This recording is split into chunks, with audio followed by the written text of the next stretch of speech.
Olá pessoal, estou aqui para mais uma aula de Biologia. E o assunto de hoje é a transpiração dos vegetais.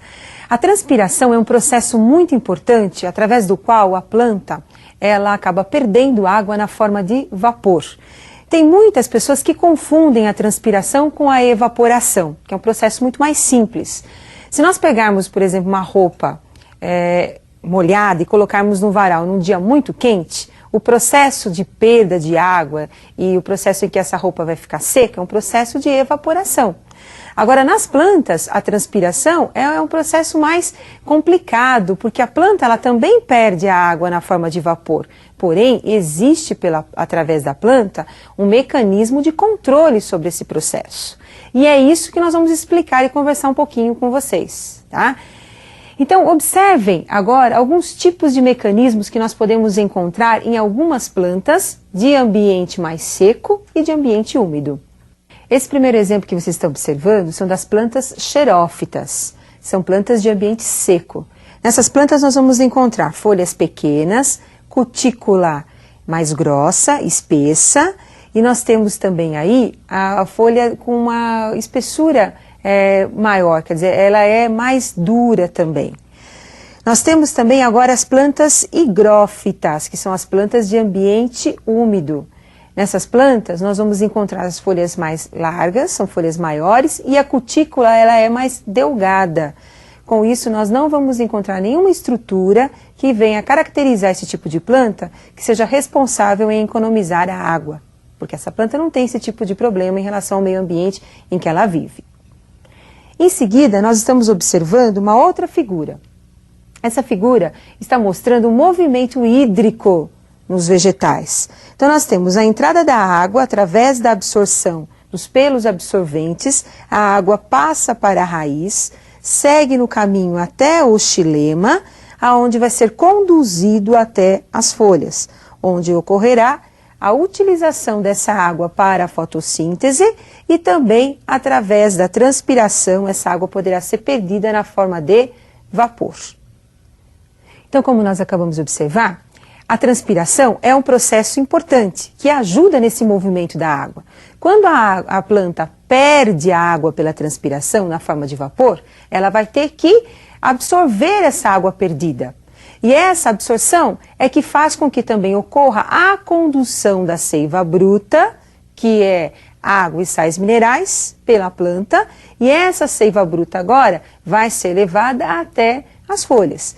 Mas, além das folhas, outros órgãos também são responsáveis pela transpiração. Os órgãos aéreos, como as flores, como os frutos. Também o caule, no caso das cactáceas, que são plantas onde as folhas foram transformadas em espinhos, para economizar a água. Então, o próprio caule é que vai ser responsável pela transpiração. E como é que ocorre esse processo de transpiração? Então, observem um esqueminha importante para vocês.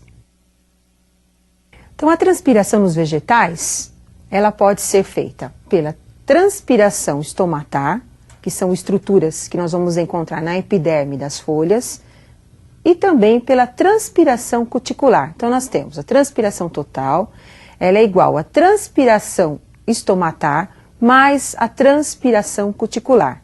Lembrando que a cutícula é uma película que nós vamos encontrar responsável por uma transpiração que não tem controle do vegetal. A planta vai perdendo simplesmente a água, que nós vamos encontrar nas folhas. Enquanto que nos estômatos, nós temos aí um controle químico da planta. Então, observem aí a folha, que é o órgão responsável, o órgão principal aí da transpiração. Nas folhas, nós temos a presença dos estômatos. Então, o estômato é uma estrutura formada, primeiramente aí, como vocês estão observando, pela célula guarda, né? Essas duas células que guardam esse orifício, essa abertura, que é o ostíolo. Não podemos esquecer que essas células apresentam um grande número de cloroplasto, então elas realizam a fotossíntese. Ao lado vocês estão observando também as células epidérmicas. Então os estômatos são encontrados na epiderme. Dependendo do vegetal, podem ser encontrados na epiderme superior, na inferior ou na superior e também inferior, como nós vamos estudar. A transpiração que apresenta controle fisiológico, quer dizer, a planta que vai estar participando desse controle, ela é chamada de estomatar.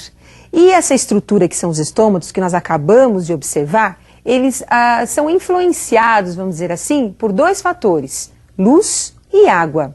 Então eu gostaria que vocês observassem alguns detalhes sobre a transpiração estomatar.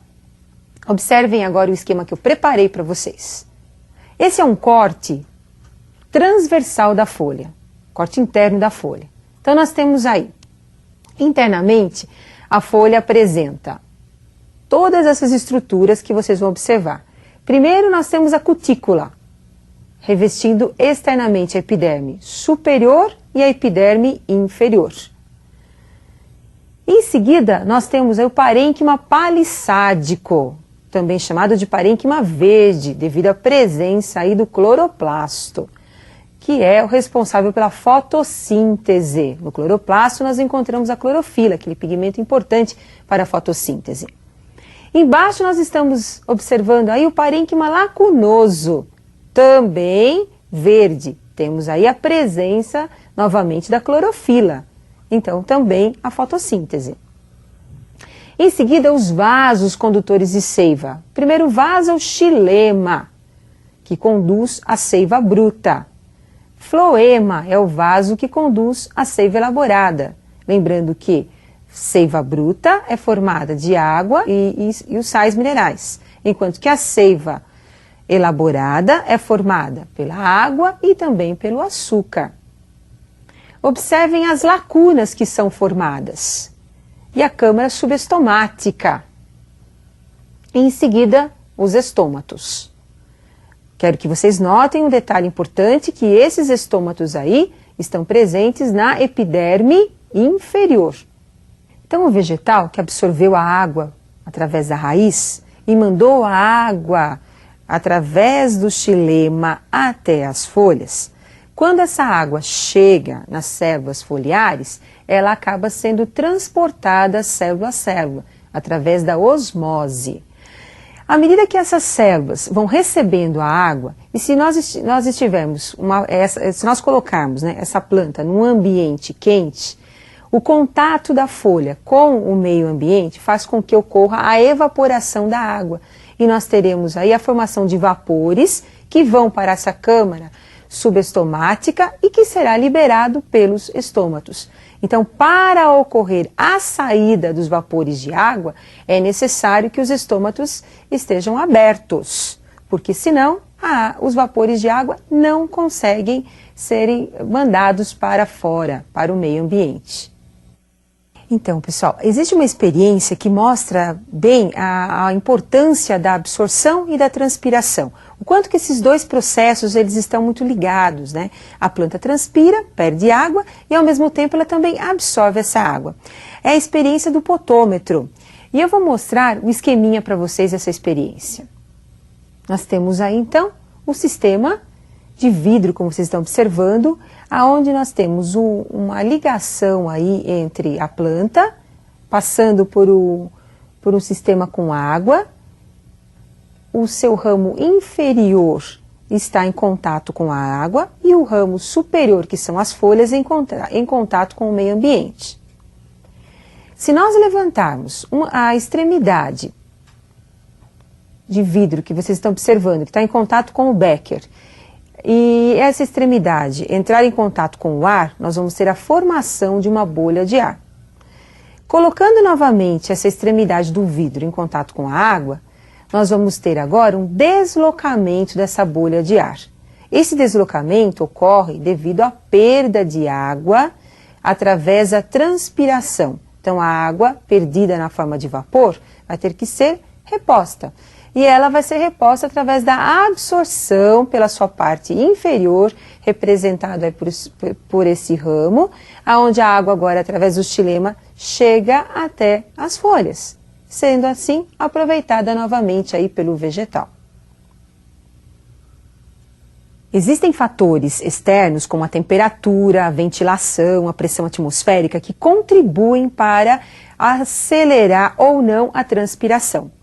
E os fatores internos que ajudam também no processo de transpiração, que é a quantidade de estômatos presentes na folha, a variação entre a espessura da cutícula, se ela é mais fina ou se ela é mais delgada. Agora, o que nós vamos estudar, que é muito importante, são os mecanismos que controlam a abertura e o fechamento dos estômatos durante a transpiração estomatar. E eu gostaria que vocês acompanhassem esses mecanismos. Então, os mecanismos de abertura e fechamento dos estômatos são fotoativo, cujo controle é realizado pela luz, e o hidroativo, cujo controle é realizado pela água. Em presença de luz, nós temos a abertura do ostíolo.